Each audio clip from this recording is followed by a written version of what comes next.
Bonjour à tous, je suis ravie de vous retrouver pour cette vidéo sur le jour 13 du défi Mission de vie de Linou Massé et aujourd'hui le thème c'est l'addiction à l'action. Alors, j'ai donc comme d'habitude lu le défi et commencé à faire mon scan corporel que je vous propose à chaque fois. Et donc en fait, mais comme ici on parle d'addiction à l'action, on est donc pour moi, en tout cas, c'est une activité qui me stresse assez fort parce qu'effectivement, j'ai souvent cette sensation-là, c'est-à-dire je sais pas trop où de mettre de la tête. Souvent, ça a du coup des répercussions sur mes épaules et, euh, et voilà, j'ai un peu du mal quand j'ai trop de choses que je pense devoir faire absolument. Et voilà, c'est ma difficulté en ce moment. Et donc, pour ce défi, j'avais envie de vous parler d'exactement ce que j'avais réalisé l'année passée. De nouveau, j'ai pas fait grand chose de plus que l'année passée, tellement en fait, finalement, le défi de l'année passée était déjà très parlant pour moi. Et, euh, et donc ce défi, c'est quoi? Enfin, la réalisation, c'est quoi? C'était donc le fameux maître zen. Donc à savoir, le centre de mes idées, le centre de mes idées se trouve ici dans la tête du maître zen. Le centre de mes émotions se trouve ici dans le cœur et le centre de mes sensations se trouve ici au niveau des jambes. Et à l'époque, j'avais mis, donc mon maître zen me dit oui, oui, oui. Donc ça, c'est des petits pochoirs que j'avais réalisés moi-même. Donc voilà. Ce petit maître zen, j'avais envie de le retrouver aujourd'hui. Pourquoi? Parce que il est tellement parlant. Il est l'outil qui me sert à chaque fois pour me réaligner. Donc c'est un outil que d'ailleurs j'ai utilisé pour mon e-book qui est le e-book dont je parle sur mon blog, donc l'écoute de soi. Alors je vous en parle ici à nouveau, pas tellement pour... Parce que cet e-book me tient énormément à cœur. Cet e-book, il a une histoire. Il a été construit, enfin, petit à petit, au travers de ma propre expérience personnelle. Des choses se sont passées dans ma vie qui me mettaient hors de moi, qui me faisaient énormément du mal. Mon corps me le criait et je ne l'entendais pas. Ou en tout cas, j'avais autre chose à penser. Et, euh, et je me suis rendu compte que en faisant l'outil créatif, en réalisant un scan corporel plus souvent dans la journée, je me permettais de me réaligner. Donc, ce scan corporel, ça peut être simplement vos sensations corporelles. Ça peut être aussi, tiens, comme le dit le maître zen, j'écoute ce que me dit ma tête, j'écoute ce que dit mon cœur et j'écoute ce que disent mes sensations. C'est exactement ce que dit le maître zen, ce que me dit ma tête, ce que me dit mon cœur et ce que me dit mes sensations. Donc, c'est sur base de ce maître zen là que j'ai écrit, donc d'abord que j'ai constitué l'outil que j'utilise dans l'écoute, donc dans mon e-book de l'écoute de soi. Et c'est aussi grâce à ça que j'ai construit finalement l'ensemble du e-book. Donc il n'y a pas juste qu'un exercice créatif, il y a toute une, on va dire, une théorie qui tient la route parce que finalement, c'est vraiment par cette logique de je fais attention à ce que je dis, je pense et ce que je ressens, c'est que finalement on a énormément de mal à faire dans une vie où justement on est en pleine addiction à l'action. Et donc je voulais ici en parler parce qu'il y a un an, quand j'ai réalisé le défi, le petit maître zen était bien présent dans ma vie, mais j'avais pas encore fait le lien, j'avais pas encore écrit ce e-book qui me tient tant à cœur.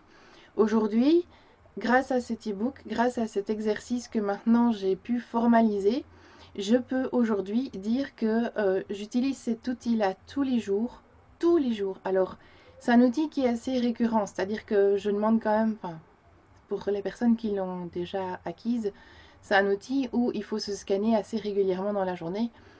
Voilà, ça c'est vraiment pour une pratique, on va dire, de plus en plus intense. Maintenant, moi je l'utilise pas à chaque heure ou à chaque demi-journée.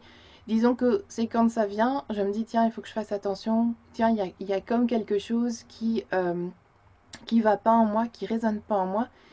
Et pourquoi l'écoute peut vraiment être importante? Simplement parce que grâce à l'écoute, on comprend mieux certaines de nos réactions. On comprend mieux pourquoi on est déchiré dans un choix et qu'on fait parfois de mauvais choix. En fait, de par le fait dans cet e-book, il y a chaque fois une analyse à faire, non seulement dans le corps avec des couleurs, etc., comme je vous le propose à chaque fois qu'on se voit à chaque défi du jour, mais au-delà de ça, chaque heure, on peut très bien avoir des états, on va dire, émotionnels complètement différents.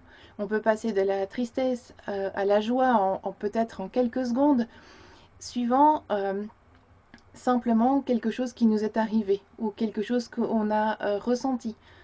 Et donc, apprendre à étudier, on va dire, et à analyser ce que notre corps, notre cœur et notre tête nous disent, nous permet en définitive d'apprendre à nous connaître, d'apprendre à mieux réagir et d'apprendre surtout à avancer dans notre vie de manière plus sereine.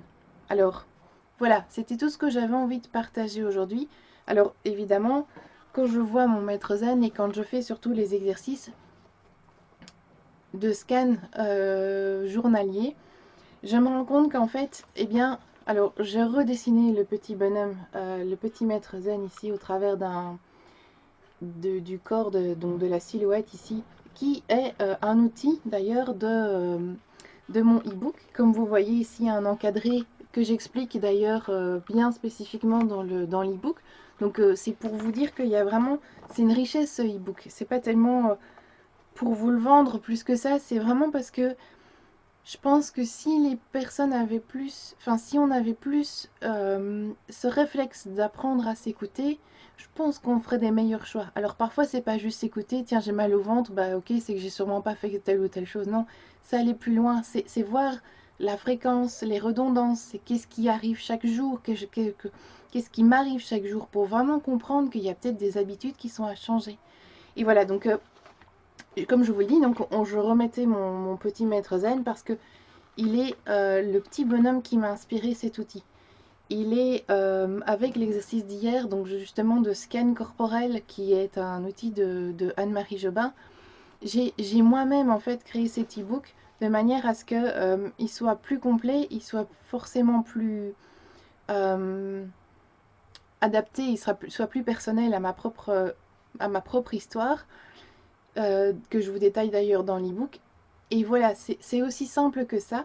Et pour moi, c'est tellement puissant et tellement simple surtout, hein, que finalement, je vais pas dire que la santé est au bout de notre crayon ou de notre bic. Je vais pas le dire, mais en même temps, c'est vrai qu'il y a quand même un fort lien de se dire, ben finalement, si j'arrivais mieux à écouter mes émotions, mon cœur et ce que mon mental peut parfois me dire, je serais peut-être capable de faire des meilleurs choix, prendre une meilleure distance par rapport à ce qui m'arrive dans ma vie, et à surtout arrêter de dramatiser.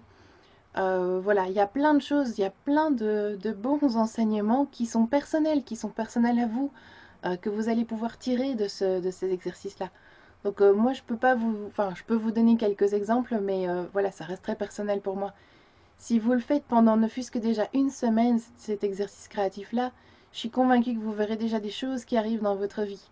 Et si vous le faites plus qu'une semaine, eh bien, vous pourriez vraiment changer de mauvaises habitudes ou adopter de nouvelles et belles habitudes. Voilà, je vous quitte avec ça. Je vous souhaite une bonne journée, un bon dimanche. On se retrouve demain pour un nouveau défi et bon après-midi.